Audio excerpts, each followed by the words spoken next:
আসসালামু আলাইকুম বন্ধুরা, সবাই কেমন আছেন? আশা করি অনেক অনেক ভালো আছেন। আলহামদুলিল্লাহ আমরাও ভালো আছি। তো এখন আছি বর্তমানে হোটেলে। তো হোটেলে লিফটে করে আমরা উপরে যাচ্ছি আমাদের রুমে একটু রেস্ট নিয়ে, তারপর এখান থেকে হেরাম শরীফে চলে যাব, যার জন্য একটু রেস্ট নেওয়ার খুবই প্রয়োজন। কারণ মদিনা থেকে জার্নি করে আসছি, একটু রেস্ট নেওয়ার খুবই প্রয়োজন। তারপর আমরা কিন্তু আমাদের রুমে আইসা পড়ছি, আইসা একটু রেস্ট নিয়ে আবার নিচে আসলাম, কারণ হেরাম শরীফে যেতে হবে।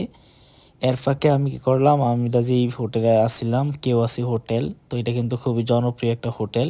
30 তলা বিল্ডিং, 18 তলাতে আমরা।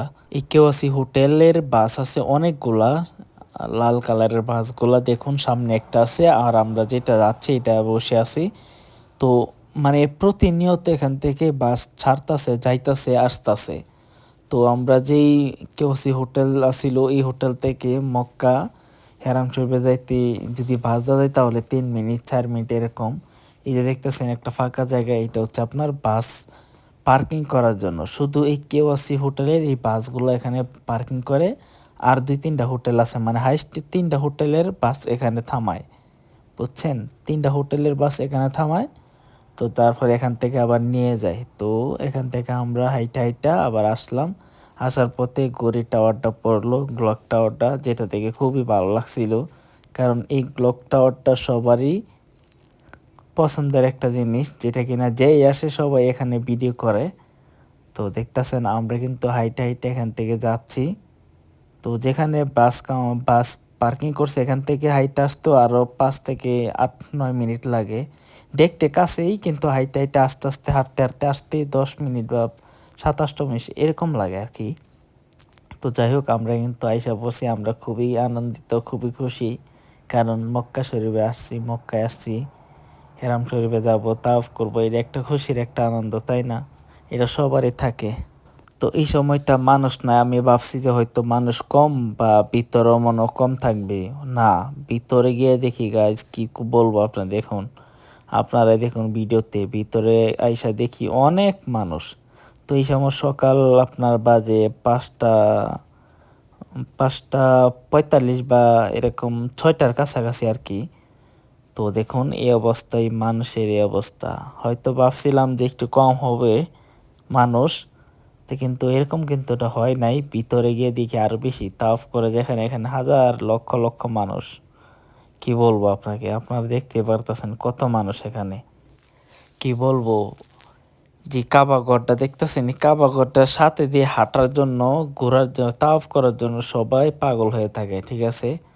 তো কার আগে কে যাবে, কার আগে কি করবে, মানে একটা অরুস্তর একটা হাউমাউ চলে এখানে, যেটা বললে চলে। আপনারা যারা উমরা করতে গেছেন তারা অবশ্যই জানেন যে এখানে কি অবস্থা হয়, আমার আর বলে দিতে হবে না। আর যারা জানেন না তাদেরকে অবশ্যই আমার বলা উচিত, কারণ তারা তো জানেই না। তো উমরা করতে যাইলে দেখুন, যখন তাওয়াফ করতে যাবেন তখন কিন্তু প্রথমে আপনার একটু দূর দিয়ে করবেন, কারণ তখন মানুষটা দূরে কমে থাকে। কাবা শরীফের যে গড়টা আছে, এই গড়ের সাইডে কিন্তু প্রথমে অনেক মানুষ থাকে, ঠিক আছে? এই সাইডে তো যাওয়া যাবে না। যখন আস্তে আস্তে আপনি যদি কোন যে না আমি কাবা গড়টা ধরবো, আমি চুম্মা খাবো বা কিছু একটা, তাহলে হয়তো গিয়ে আপনি একটু ঠেলাঠেলি করে ঢুকতে হবে ভিতরে, না হলে কিন্তু আপনি জীবনও পারবেন না। তো আমার তাওয়াফ শেষ হওয়ার কাছাকাছি, আমি এখন আজরে আসতে যাব। তো ওখানে গিয়ে আমি চেষ্টা করব ভিতরে গিয়ে আমি ওই আজর আসর ধরার জন্য, ইনশাল্লাহ। তো এখানে যতই শক্তি খাটাবেন ততই আপনি যাইতে পারবেন কাছে, তাছাড়া কি অবস্থা।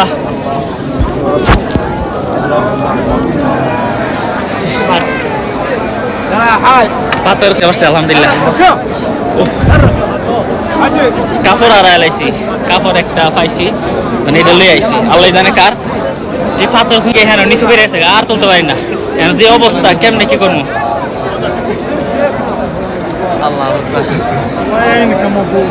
الله يتقبل منا অবস্থা দেন, শরীরের অবস্থা।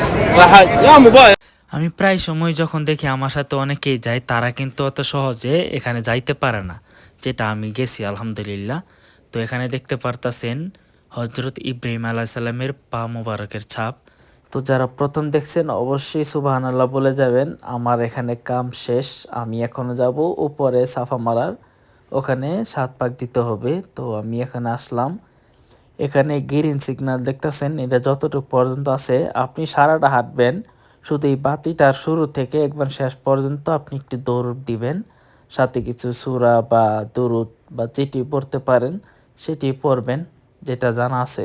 তো সকাল সকাল আসছি তো এই জন্য বেশি একটা লোক নাই সাফা মারাতে, এবারকার একটু লোক কম। যখন আগের বার আসছিলাম তখন প্রচুর লোক ছিল, এখানে পাড়া দেওয়ার জায়গা ছিল না সাফা মারাতে। এরপরে আপনার কাবা শরীফের সামনে তো ড্রাইভারদেরকে একটু দেখাইলাম, তো একজনে তাকাইতাছিল না, তারপর যেটা করলাম ট্যাক্সি ড্রাইভার একটু তাকাও, পরে সে তাকাইছে, সেও খুশি হয়েছে, সাথের গুলো সবাই খুশি হয়েছে। যাই হোক একটু কমই দেখা যায় লোক, তাই না?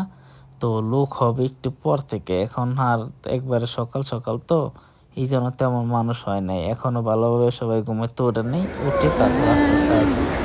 তো আলহামদুলিল্লাহ আমরা প্রায় শেষ, একটু ভাই আছে মাথাত গেলে ভাই শেষ হয়ে যাবে পুরোটা। তো উপরে দেখুন 2 তলা গাড়ি চলতেছে, এই গাড়ি কাদের জন্য? যারা হাঁটতে পারে না তাদের জন্য। তো অবশেষে কিন্তু আমাদের 7 পাক সাফা মারা হয়ে গেছে, তো এই মাথাত গেলে হয়ে যাবে। আলহামদুলিল্লাহ খুব ভালো লাগলো, উমরাটা পালন করা শেষ হইলো। তো মদিনার ব্লগটা দেখার জন্য অবশ্যই পেজটি ফলো দিয়ে রাখুন, আর ভালো লাগলে অবশ্যই আপনার মতামতটা কমেন্টে জানিয়ে যাবেন কেমন লাগছে ভিডিওটা। হয়তো তেমনভাবে সাজিয়ে তুলতে পারি নাই, তো আমি দুঃখিত, কারণ আমি নতুন। ধন্যবাদ সবাইকে, আসসালামু আলাইকুম।